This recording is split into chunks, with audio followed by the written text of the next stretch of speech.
Mga kuya, tulungan niyo naman ako, may problema ako.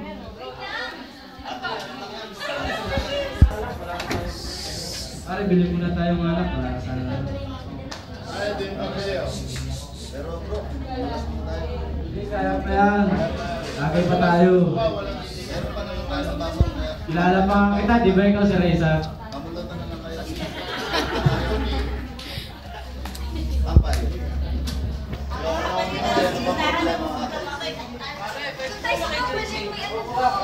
Kuha ate.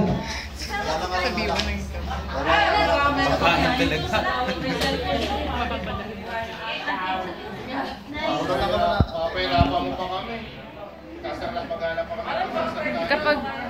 Kapag lasing na sila, tapos wala na. Mga kuya, pakilakasan. Kahit ano, isang na natin, makainom lang tayo. Laki ng problema ko, pare. Pinapa mo pa kami. Eh bro, wag na. Ganun talaga. Kailangan natin makalibot sa problema. Yan ang aking paraan. Paano ka matrabahan ng anak natin? Straight. Bro, bilhin mo sa baso. Ako, pare, wala na ba diyang ibang... Uy, pare, may mga makikishare ng ano, ng...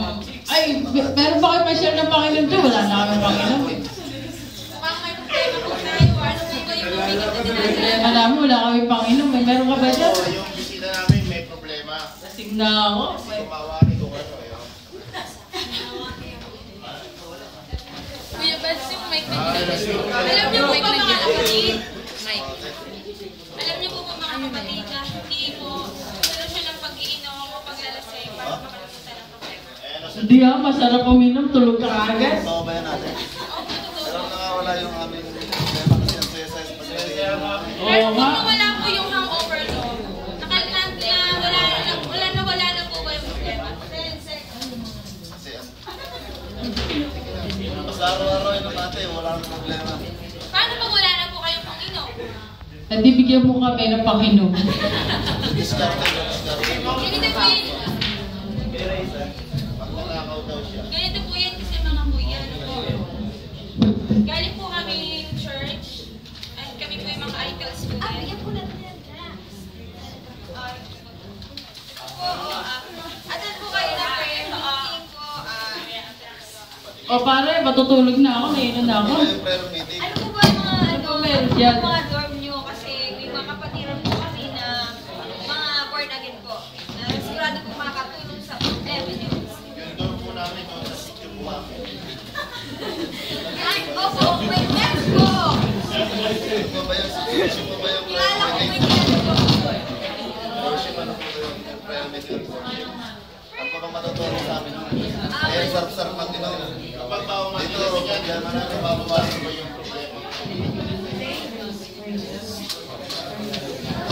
Makinig po tayo. Kapag kayo naman yung nasa una, may papakinggan din nila. May kulong. Ano po kasi po mga kuya no po, no? Kasi po, kami po, pinagdaanan din po namin yan. Kung ano po yung mga ginagawa. Although mga babae po kami, pinagdaanan din po namin. Shut ka muna. Pero po, Praise, hallelujah. Praise.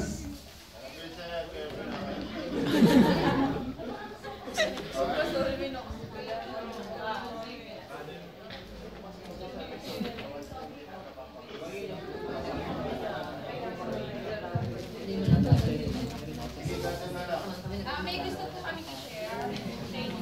Pero bago po yan, pwede po ba tayo mag-pray muna? Yung nagsasalita. Pakibaba na muna po yung baso kasi tunay na po yun. Ate Jasmine, Sandali mga kapatid at ipagpe-pray po natin kung ano po yung mga problemang dinadala nyo ngayon.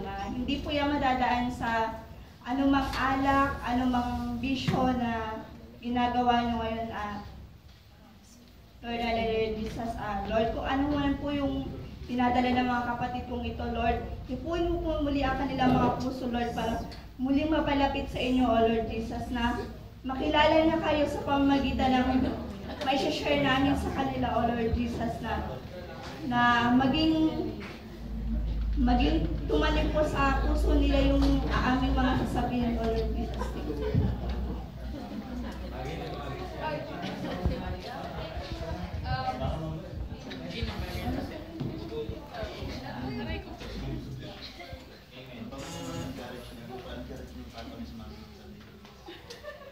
Kailan ba yan?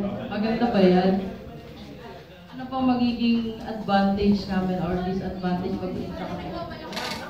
Malaki po ang bumabago sa buhay niyo kapag tinanggap niyo sa Kristo.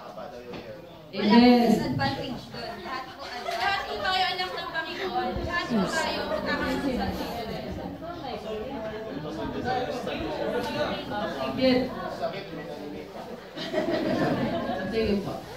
Salamat po. Oras nga pala sa linggo. 9:30 po. Ano ba yun? Yung mga matanggal doon, alam ko na. Wala po kami pamatahin. Okay, please, lang po. Sige.